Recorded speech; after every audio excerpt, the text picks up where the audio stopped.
在影片开始之前，希望借各位一点时间，想要说一些话。非常感谢各位对这个频道的支持，不管你是新旧观众，你对我们来说都十分重要。我也想要感谢我们制作团队的每一个人，不分日夜的赶工，保证这个频道的影片质量，也确保了每个星期定期出片，不用观众等得太久。当然少不了我的所有好朋友们，无私的帮我在你们的社交媒体上分享这个频道，大家的心意我都收到了。往后我和制作团队一定会抱着感恩的心，为所有支持我们的你们用心制作更多有质量、有内容、有趣的影片。在感恩之余，也希望大家可以帮忙大力的把我们这个频道介绍给身边的人，让更多的朋友可以跟我们一起见证这个频道的成长。大家的支持就是我们创作者的创作动力。无论如何，还是在这里跟我的团队一起向大家说一声谢谢大家支持。好，事不宜迟，让我们进入本期视频的内容。光圈、快门速度、ISO 被称为曝光三部曲。我们要通过这三大要素来控制画面是亮还是暗。如果我们要进一步学习各种拍摄效果，必须要懂得控制画面的光暗。因此，看懂这三部曲，你才算是踩进摄影之门。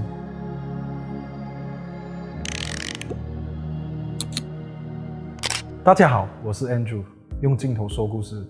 今天我们来聊聊光圈、快门速度、ISO 之间的作用。光圈是位于镜头内部的小叶片相互重叠而成的光孔。摄影师可以通过调整光圈的开闭程度来改变 CMOS 的收光量。我们一般会用字母加数字的形式来表示光圈的大小，例如 F2、F4、F8、F16 等等。字母后面的数字越小，表示光圈越大；字母后面的数字越大，表示光圈越小。大家可以看到，光圈越大，镜头的孔就越来越大；随着光圈越来越小，镜头的孔也就越来越小。当光圈到 F22 的时候，就只剩下一个小圆点了。光圈对画面有两个影响，第一个就是进光量，第二个就是画面的景深。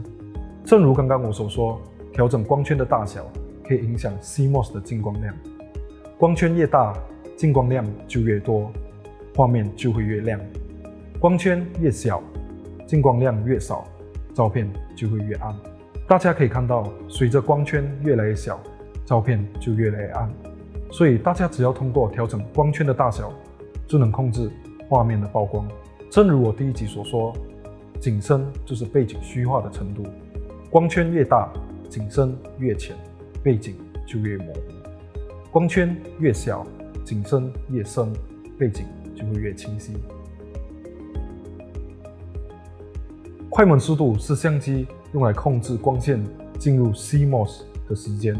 简单来说，就是决定光线进入相机时间长短的一个装置。快门速度的单位通常是以秒来计算，一般是1秒、50秒、1/100秒这种形式来表示快门速度。其实快门速度很好理解，秒数越大，快门速度就越慢；秒数越小，快门速度就越快。快门速度有两个主要的作用，第一是影响曝光，第二是影响被摄物体的形态。正如刚刚我所说，快门速度就是决定光线进入相机时间的一个装置。换句话说，快门速度越慢，光线进入相机的时间就会越长，进光量就会增多，照片就会越亮。快门速度越快，光线进入相机的时间就会缩短，进光量相对的减少，照片就会越暗。大家可以看看画面上的照片，随着快门速度越来越快，光线进入相机的时长越来越短，所以照片越来越暗。在拍摄运动物体时，快门速度会影响被摄物体的形态。高速快门能将运动中的物体拍得清晰，也就是说把物体定格下来。慢速快门则能拍出运动物体的轨迹，比如光轨、丝状瀑布等等。让我们一起来体验一下慢速快门能拍出物体的运动轨迹，而高速快门能定格物体的实际效果。大家可以看看画面上的照片，当我们使用高速快门去拍摄的时候，可以很清楚看到水滴的形状，而随着快门速度越来越慢，流水逐渐变成了丝状。光感度也叫 ISO， 指的是相机 CMOS 对光线的敏感程度。ISO 越低， CMOS 对光线的敏感度就越弱。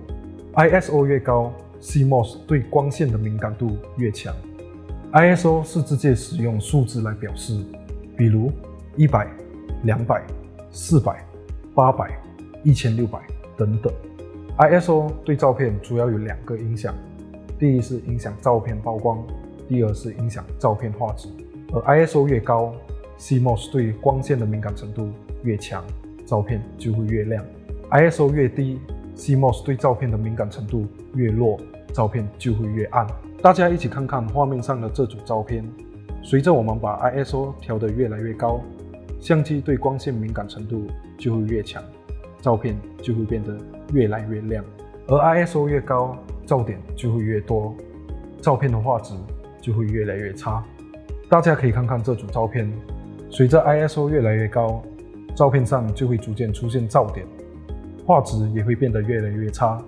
当 ISO 到25600的时候，画质基本上不能看了，因为 ISO 影响着画质，所以日常拍摄我们都不会用太高的 ISO 来拍摄。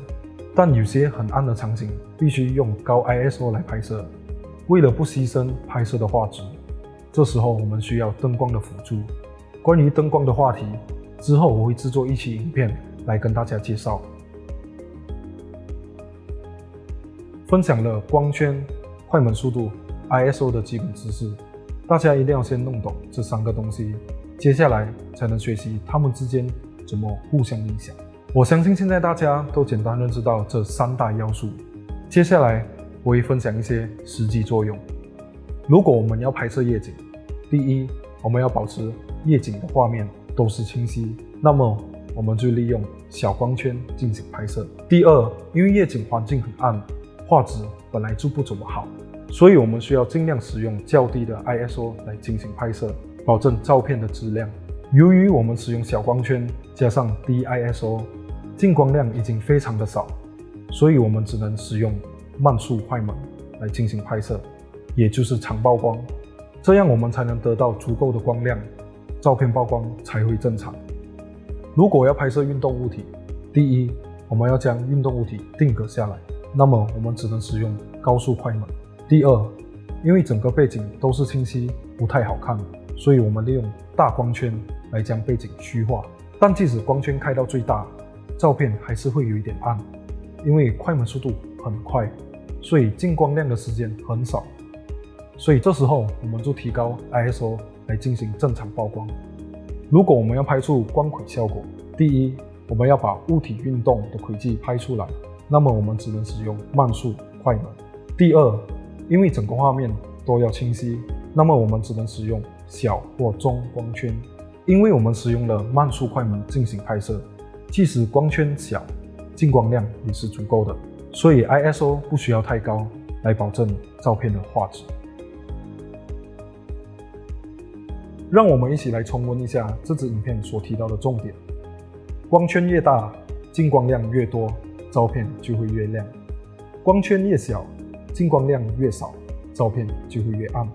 快门速度越慢，光线进入相机的时间就会越长，进光量越多，照片就会越亮。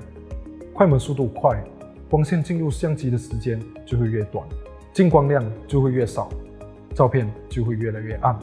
而 ISO 越高， CMOS 对光线的敏感程度越强，照片就会越亮。ISO 越低， CMOS 对光线的敏感程度越弱，照片就会越暗。好了，这期视频就介绍到这里，请大家继续留守我的频道，下一期我会进一步介绍相机界面的其他功能。欢迎大家点赞、订阅、分享我的频道，我会一路陪伴你从摄影小白到专业摄影。